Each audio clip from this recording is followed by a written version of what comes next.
Salutations, my fellow dudes and dudettes, and welcome back to Tales of Phantasia. Last time, we explored a little bit of what the future had in store for us.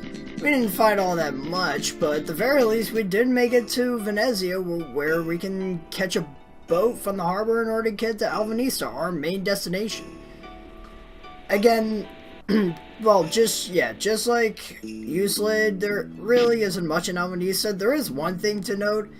If you did the side quest like I did with Elwin and Nancy, you're going to notice two peculiar people in this building on the second floor. After I'm done wasting time on the first floor, what am I doing here? Oh yeah, I thought like I would get some sort of info out of them. Anyways, we want to go up to the second floor. It's completely optional and there's no benefit to this. Something wrong? Nothing. You just remind me of someone. That's Nancy's descendant, and then we have Elwin's descendant. Elwin? Excuse me, my name's Steven. Wait, my grandfather's name was Elwin. Oh, never mind. So yeah, if you did that side quest successfully, they would appear and they would be running the company. Or at the very least, Elwin and Nancy's descendants. Like, Nancy's the secretary and not Elwin. I think it's Steven. I already forgot. He's now in charge. If you did not do the side quest at all, it would be completely empty. If you did it partially, meaning you got them together and all that jazz, but you never had them make up with Elwin's father, then I believe that building becomes a school. Or is it the other way around? I forget. I guess the other thing to take note of is that the weapon and armor shops have been updated because it's the present, so you don't want to come here to see if you can buy anything of value. I don't stay here for very long. As a matter of fact, I think I cut it. Yeah, I do cut it all out. If there is some armor or weapons you find to your liking, go ahead, but I would recommend you sort of wait on it. I say sort of because we do have a dungeon coming up, which can be very tiresome. Oh, you're here. There's a slight complication. The ships can't depart yet. There's got to be another way to Alvanista. I have an idea. Did you happen to stop at Uslid on your way up here? There is a research facility there. What kind of research? If we can't travel by sea, we'll travel by air. Like, fly to Alvanista? I'll explain when we get to Uslid. Thankfully, they waste no time and immediately jump cut us all the way to Uslid. I didn't want to do all that backtracking anyway. The only benefit we get out of it is Chester getting a few extra levels, but that's it. I'm an emissary from Alvanista. I need to speak with Dr. Livingston. I'm sorry, but you can't get in here without the proper ID. Look here, I'm an emissary with orders from Alvanista's king. Alvanista's king, eh? Well, this looks like Alvanista's seal, and the signature checks out. Well, what should we do? Let them pass. Alright, you may pass. We do not recognize this man whatsoever. This is Dr. Stanley Livingston, the chief engineer of our top secret projects. What are these contraptions? Let me explain. These are machines I designed. I call them airbirds. They fly above the earth. If you can bring me the last thing I need to complete them, I will give these prototypes to you free of charge. Harrison told me you need to get to Alvanista. These airbirds can't fly far enough to reach there. There's got to be a way we can enhance their power. I have a theory. We'll do whatever it takes. The magical spirit of electricity vault can surely magnetize the earbuds enough to power them up for long distances, even further than Alvanista. I have the capability to contract with them, with Volt. What? Can Volt do the same for my broom? I suppose it's possible. Airbirds operate on a magnetic principle based on that of your broom. I for one have no idea what any of you are talking about. So what are we waiting for? Don't be in such a hurry. I've created this ring to house such an immense electrical power from Volt. Really? May I see it? Of course.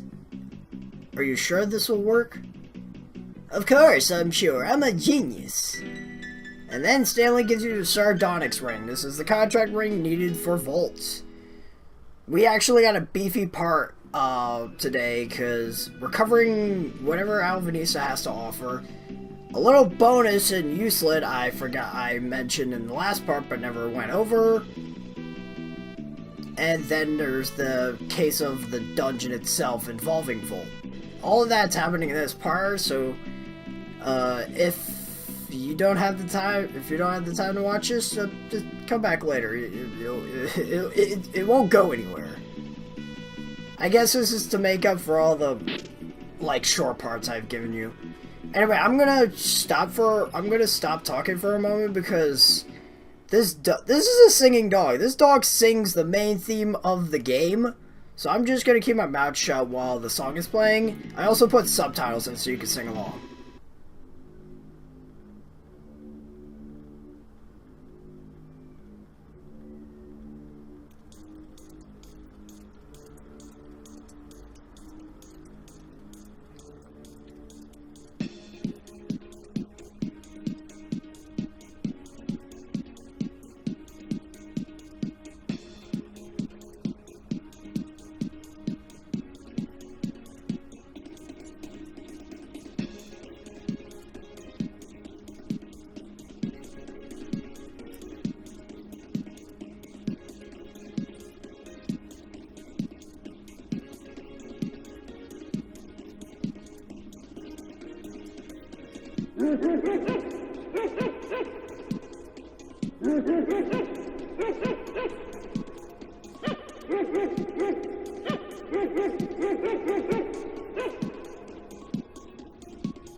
Hope you guys enjoyed that. I know I did. At the very least, I didn't think that song because I just couldn't stop singing along with it. The weird thing is that the dog's singing isn't in sync with the actual song itself, so it is vaguely off tune with with the dog singing anyway. With the actual song, it should be just about right. But anyway, that was a little nice touch they added to the game. Just cutting out that shopping you don't need to see.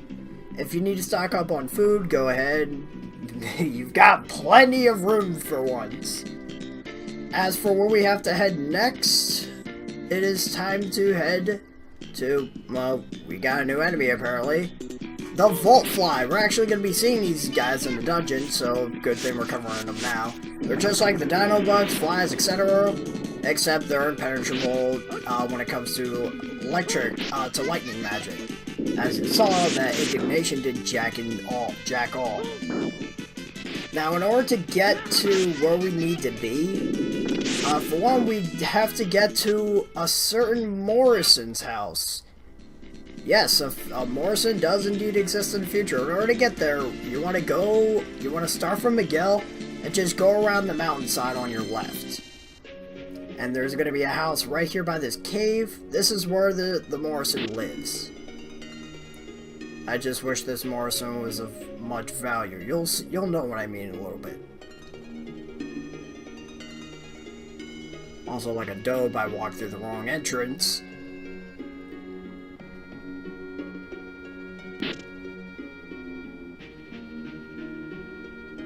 Who are you? I'm busy now. Are you a Morrison? Yes, I'm Harold D. Morrison. Who are you? Wait, you're Cless Alvin, aren't you? My uncle Tornix told me to expect you ever since I was a child. Yes, I'm Cless. I can't believe you're really here. I'm supposed to help you, but unlike my ancestors, Edward and Tornix, I have no magic powers to speak of. I guess the elven blood is too diluted in this generation. Giving us your support against Daos is more than enough. So, do you know what happened to us in the past? Yes, but that I cannot tell you. Why not? Because it may change history? I don't want to take your choices away from you. You see, 99% of your fate is predetermined. You really only control over a tiny fraction. I guess you're right. It seems so often that things are... What? What about all my hopes and dreams? Are you saying that no matter how hard I wish for something, I'll never get it because of things that I can't help? I can't bear to think about it anymore. The important thing is to make those things you can change happen, Archie. Don't forget that. Please don't cry, young lady. There's not much I could do for you, but you're welcome to rest here whenever you need to. He's not lying. If you do need a rest for any reason, I seriously doubt it. The enemies don't give you much trouble whatsoever. But in the event that you do, you can rest here for free, no problem at all. I'm a little concerned, though. Like, is it really that diluted? Because Tornix was able to use time travel magic, no problem at all. And Edward D. Morrison, he could barely do it at all. Without research, enough research anyway, in the supportive class. Anyway, welcome to Volt's Cave. For starters, we got some new enemies here. What in the absolute hell happened with this dungeon? The arcanes aren't much of a problem. Their magic of choice is Ice Wall, or Ice Pillar, and Ray. Yeah, Ray. I was surprised too when I saw that. The skulls, though, I don't understand it. They not only are they just like the skeletons, they're like a combination of snake men and skeletons. And even on steroids even. Let me put it to you this way. They can move at a comfortable speed, like not as fast as snake men, they don't run, but they do walk incredibly fast, like speed walking. But they can combo you like nobody's business. Their main tech of choice is Triple Slash, which is essentially a 3-hit combo.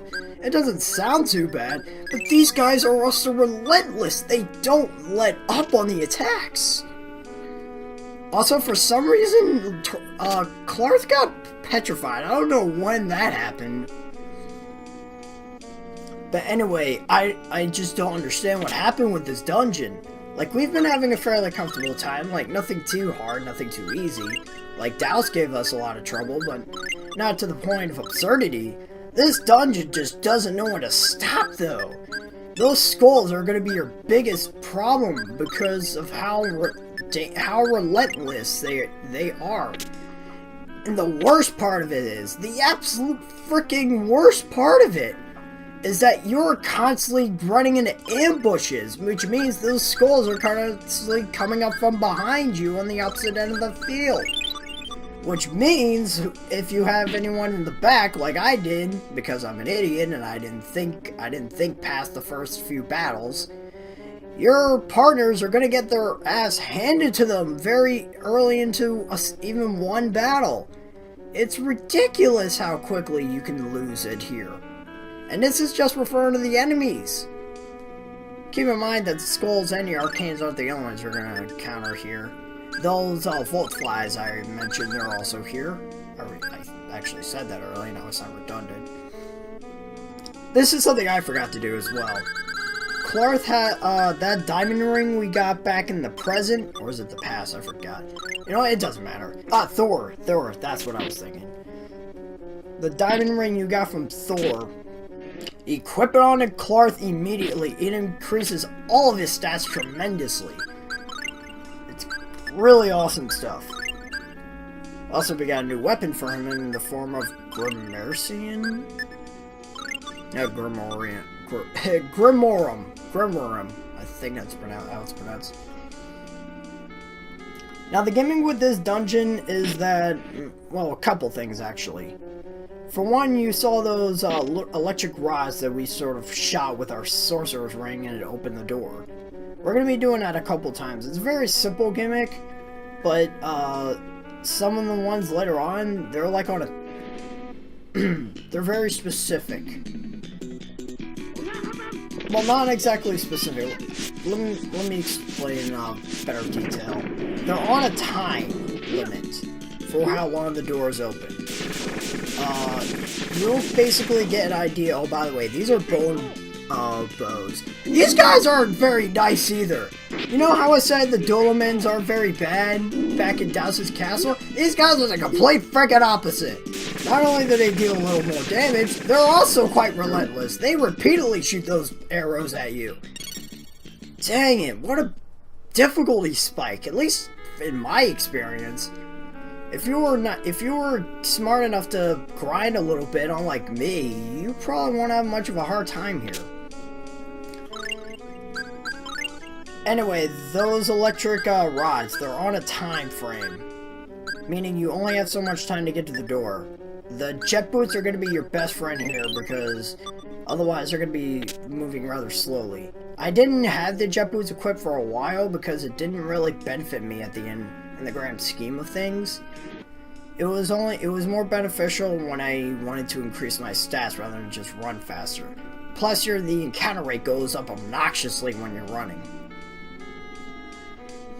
Oh, that's another thing. Secret passage on the right side of the room with the stairs. I got incredibly lost in this dungeon for a little while. Basically, what you're supposed to do is you're supposed to walk through this wall. For some reason, I didn't immediately click in my head the clue. I don't know why. Or at the very least it did. I just didn't remember my way back. So I had to cut all that out because I didn't need you guys seeing that. That was incredibly obnoxious.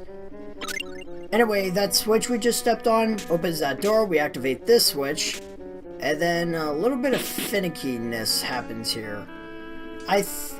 For some reason, I thought the little light bulb thing is what you had to hit with your sorcerer's ring. It's actually the rods themselves that are in the middle. I got stuck on this dungeon for a little while. I'm not gonna lie. This dungeon really sucks, and it doesn't help the fact that its counterpart Symphonia is just as awful. For different reasons, but we'll get to that in the far distant future. Just gonna fill out my food sack for a little bit. Actually, now that I think about it, I don't think anything's really stopping me from filling my food sack completely. Or at least as much as I can with what I have. Considering 20,000 units of food is going to last a while. And this dungeon's just about over. Okay, now the other thing that screwed me up here is that I'm going to be activating a switch relatively soon. You see that wall on the left? That actually disappears. For some reason, I sort of got for some reason, some of my stats like faded out. I don't know what happened to the font. It just turned black and I couldn't read it. It was weird. I don't know if it has to do with the recording or whatnot, but anyways. Alright, now what you want to do is, yeah, I believe, yeah, that's what, there you go.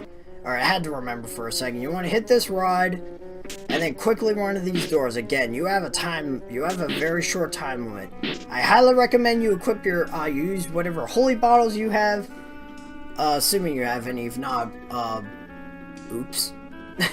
I probably should have suggested to buy them, before starting this dungeon. But if you do have holy bottles, I highly recommend you use them, especially when it comes to those timed events or those time sequences where you have to make a mad dash through those doors. Otherwise, you're going to be running the enemy counters non-stop, and that's going to hinder your speed. Got a Sylph Broom right here, equip it on Archa immediately. It's a pretty good weapon for her. It's not going to stay on her for very long, spoiler alert. Now that switch I just activated, that unlocks the way. For some reason I had a brain fart and didn't realize that the wall opened up here, and I got stuck there for a little bit. I don't know what it is with lightning-based dungeons that just annoy me, but ugh.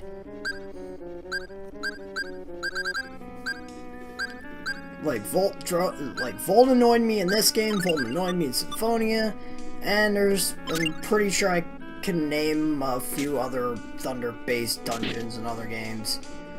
Just, ugh.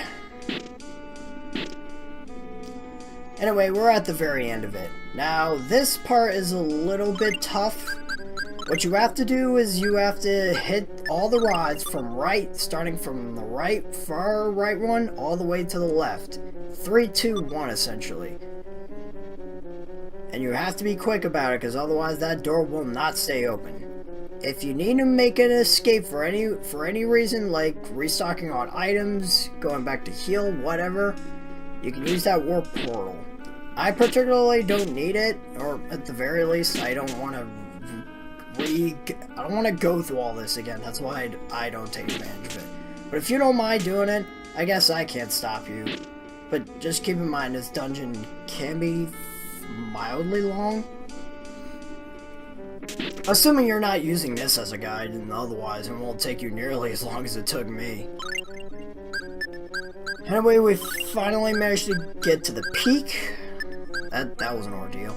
Turn off Ray, Indignation, and I guess obviously Distortion because it's useless. Also turn off Luna, because they're gonna be of no use to you in this fight.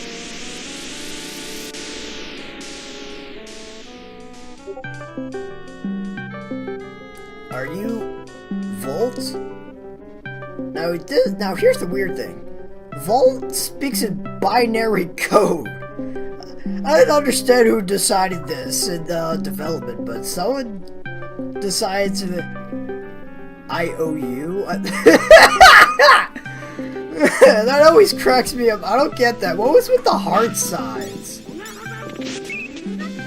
Anyways, we got we've got one new enemy, and then there's Volt himself. Or the Orans, they really aren't much trouble. I don't remember the name of the enemies back in Train Forest, but they're pretty much like those. I think they can drain HP, but they don't survive long enough for me to even notice. Now, Volt, on the other hand, he's got a few things going on. That little spear he just shot out can pierce through party members and deal a fair amount of damage. He also likes to do Thunderblade a lot. That's his preferred attack of choice. And then he also does his little Thunder Tackle. It's not like Pikachu's a full type Pokemon, but it does enough. But honestly, Volt really isn't that bad. At least compared to the crap you had to deal with prior. I don't know what happened when they were making this dungeon, but they somehow made the enemies in the dungeon more difficult than the boss itself, because, yeah, Volt can deal some damage, but he's not relentless. He's sort of slow, all things considered, and he doesn't really have a lot of health at the end of the day. He's very meager compared to what you had to deal with for the last few dungeons. Or at the very least, douse, like, both fights. The robot really wasn't much trouble with the amount of stuff you had to avoid. And for some reason, Clarth is using No. And I don't know if they didn't implement it too well in this game, but I don't think elemental weaknesses were programmed correctly, because, look, he's using Undini right now, but he only did like 200 and some damage. Really didn't do anything at all. Maxwell was the one spirit that was doing plenty of work. It's just that, I don't know, until later games, I guess elemental weaknesses didn't apply as much. I think he's, yeah, just like that, Volt is gone. He didn't really do a lot of damage to me, actually. I think he only did Thunderbolt Blade like once. Maybe twice, I don't know. Ooh, a Jade Ring. That's awesome. Just like from Douse, use a room bottle on it, get a fairy ring, and cuts TP in half. Also, binary code again.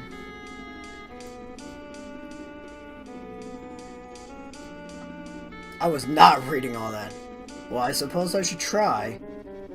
Which ring should we use? We'll try the Sardonyx ring that Stanley gave us. Spirits of magic, I beseech you, grant me the power of electricity. My name is Clarth. Look, it's working! Alright, we managed to get Volt. Unfortunately, we're not going to be able to show off Volt's power, at least until at a later point. Clarth gained the ability to summon Volt, the spirit of electricity. Alright, now Clarth is really getting there. I mean, Luna was pretty badass, but now we've got Volts. Archie, can you grab that treasure there? Somehow I knew someone would ask me that. But you're the only one that flies. Just remember, Archie, we're watching. Don't go and steal any of it for yourself. Shut up, I'm no thief! And apparently this pisses off Archie. I don't know what the heck happened between these two. Here you go, class! Hey, don't take it personally. He was just joking, Archie. I swear, Chester, I hate you so much! Yeah, well, you're not exactly my favorite person either. Oh, that hit a nerve. What's wrong, Archie? Nothing, I'm fine! I beg to differ. I don't know what that armor is, we never find out. Because I don't bother to use the root bottle. But then again, there's going to be some armor I'm going to be showing off in the next part, actually. Which is going to be very beneficial. Anyways, now that we acquired Volt, next time on Tales of Phantasia, we're going to be going back to Useland and hopefully getting some use out of these birds. Until then, I get a juice.